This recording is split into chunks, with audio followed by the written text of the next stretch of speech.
Welcome back to my YouTube channel. I am Rosy John. Last video अपन ने बनाया था 2.1 song of the open road पे, उसमें मैंने एक्सप्लेन किया था पोएम। आज अपन उसी पोएम का ब्रेनस्टॉर्मिंग करने वाले हैं। तो जिसने भी लास्ट वीडियो नहीं था वो जाके देखे, तब जाके आज का वीडियो समझ में आएगा, ठीक है। So now let's start. A11 Pick out the lines showing that the poet is prepared to enjoy every moment of his journey। मतलब अपने को पोएम में से ऐसा लाइंस ढूंढ के निकालना है जिसके अंदर पता चलता है कि पोएट अपना लाइफ का जर्नी को एंजॉय करने वाला है।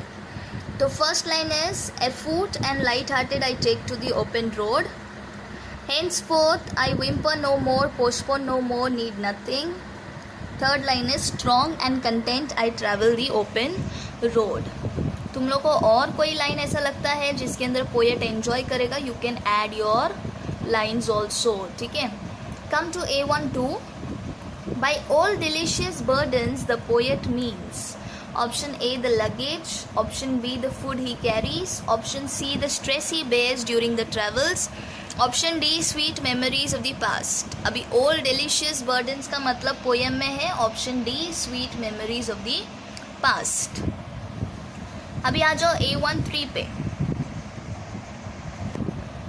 The poet is a person who is free from all inhibitions. Discuss how the concept of freedom is expressed in the poem।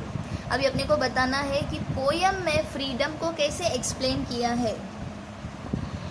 The concept of freedom is expressed in the poem as the poet says that he can go anywhere in the world, he can choose his own road and control his own journey।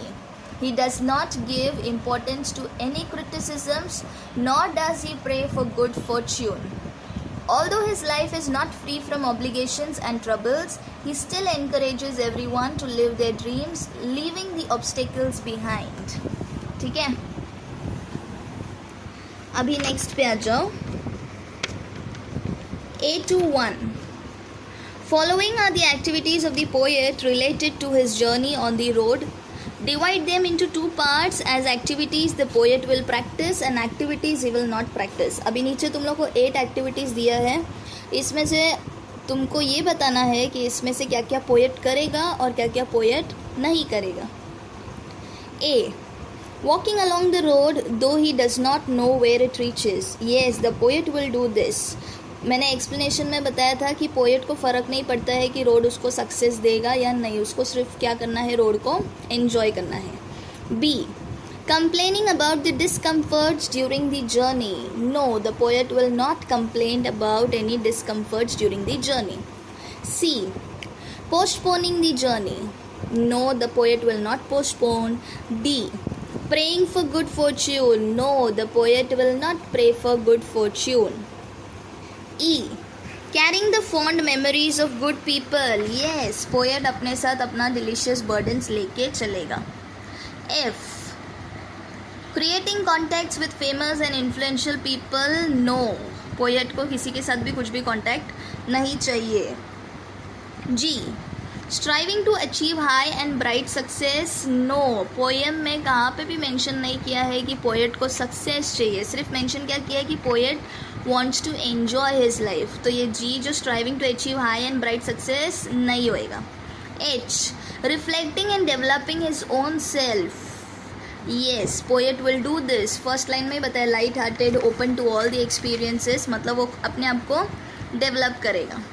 अभी आ जाओ A22 Write down the traits the poet exhibit through following lines। One is done for you। मतलब क्या है, line पढ़ना है और poet का कौन सा क्वालिटी अपने को वो लाइन से समझ में आता है वो बताना है। पहला वाला करके दिया है henceforth I ask for no good fortune, I myself am good fortune। ये लाइन से क्या समझ में आता है, सेल्फ कॉन्फिडेंस, पोएट का सेल्फ कॉन्फिडेंस समझ में आता है। बी क्या है, henceforth I whimper no more, postpone no more, need nothing। अब ये लाइन से समझ में आता है उसका सेल्फ डिपेंडेंट है पोएट, तो कौन सा क्वालिटी समझ में आता है, self dependence.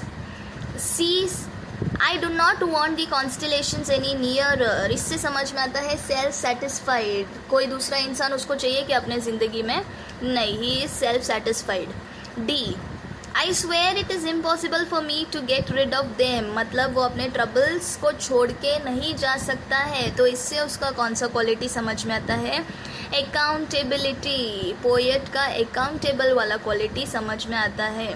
I am filled with them, I will fill them in return. इससे क्या समझ में आता है कि पोएट क्या है, रिस्पॉन्सिबल पर्सन है. तो उसका रिस्पॉन्सिबल वाला क्वालिटी इससे समझ में आता है. अभी 8 to 3 पे आ जाओ. Healthy free the world before me, express your views regarding the above line. अभी ऊपर का लाइन को एक्सप्लेन करने का है. तुम लोग ओन वर्ड्स में भी करेगा तो चलेगा. In the above lines, the poet says that the world he is entering is a world which is free, where he can make his own choices, and the word healthy is used for mental health because there he would not respond to any criticisms. ठीक है. Come to the next question, A3. The poet has used many describing words such as healthy in this poem. Make a list and classify them as for the world, for himself, for the road.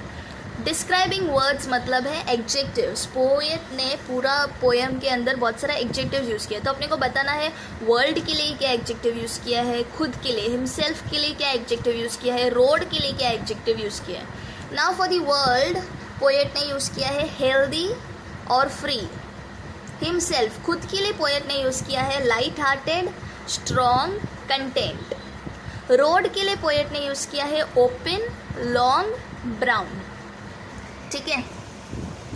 अभी आ जाओ A4 में 1 2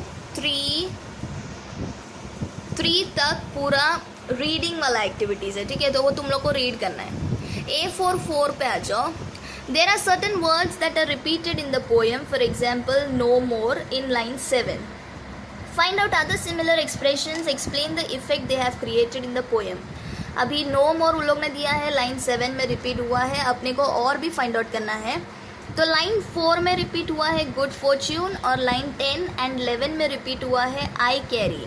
अब जब repeat होता है तो ये poetic device को क्या बोलते हैं, रेपिटेशन. रेपिटेशन क्यों करते हैं रेपिटेशन, एक पोएट रेपिटेशन क्यों करता है अपने पोएम में, पोएटिक इफेक्ट लाने के लिए करता है. ठीक है. A4-5 पे आ जाओ. The use of personal pronoun I is evident and prominent in this poem. Give reasons, मतलब ये पोएम में पर्सनल प्रोनाउन आई क्यों यूज किया है. The use of personal pronoun I in the poem is of great importance. With the pronoun I, the poet refers to himself in the poem to show his high commitment to the words that he have written. I इसलिए use किया है क्योंकि poet जो भी लिख रहा है वो फेंक रहा नहीं है, वो खुद वो करता है, इसके लिए वो लिख रहा है. A51 तुम लोग को लिखना है पोएम का appreciation. With the help of the following points right a poetic appreciation of the poem song of the open road. अभी एप्रिसिएशन मैंने लिख के दिया है, तुम लोग को स्क्रीन में दिख रहा है, स्क्रीनशॉट ले लो. ओन वर्ड्स में एप्रिसिएशन तुम लोग लिख सकते हैं, नो प्रॉब्लम. ठीक है. इसके बाद तुम लोग को A5 में और पूछा है 2 expansion of idea. First topic है all roads lead to Rome. Second topic है a man without liberty is a body without soul. First topic जो है all roads lead to Rome, ये मैंने लिख के दिया है, रेफ़र करो. ओन वर्ड्स में लिखेंगे तो भी चलेगा. ऑल रोड्स लीड टू रोम का मतलब क्या है, एक कंक्लूजन तक पहुंचने के लिए या तो फिर एक डिसीजन तक पहुंचने के लिए एक ही रास्ता नहीं रहता है. There are various ways to reach at a conclusion and there are various ways to achieve a goal. ठीक है. तो ऐसा नहीं बोल सकते कि ये रास्ता सही है वो रास्ता गलत है, ऐसा बिल्कुल भी नहीं है. तो इसके ऊपर मैंने एक्सपांशन ऑफ आइडिया दिया है, इसको रीड करो, इसको रेफर करो. ओन वर्ड्स में लिखेगा तो भी चलेगा. इसका स्क्रीनशॉट निकाल के रख दो. नेक्स्ट जो टॉपिक तुम लोग को टेक्स्ट बुक में पूछा है वो है a man without liberty is a body without soul. ये तुम लोग को खुद से ट्राई करना है. मैन विदाउट लिबर्टी, लिबर्टी मतलब क्या, फ्रीडम. एक मैन जिसके पास फ्रीडम नहीं है वो किसके हिसाब से, वो किसके जैसा है, बॉडी विदाउट सोल मतलब एक बॉडी विदाउट आत्मा. एक बॉडी के अंदर आत्मा नहीं है तो बॉडी इज़ यूजलेस. वैसे ही एक मैन के पास फ्रीडम नहीं है तो मैन भी क्या बन जाएगा, स्लेव बन जाएगा. अपना लाइफ में कुछ भी खुद से कर सकता है क्या, नहीं, सब कुछ दूसरे का सुन के करना पड़ेगा. So his life is useless. इसके ऊपर तुम लोग खुद ट्राई करेंगे. ठीक है. That's it for today. Meet in the next video. Till then take care.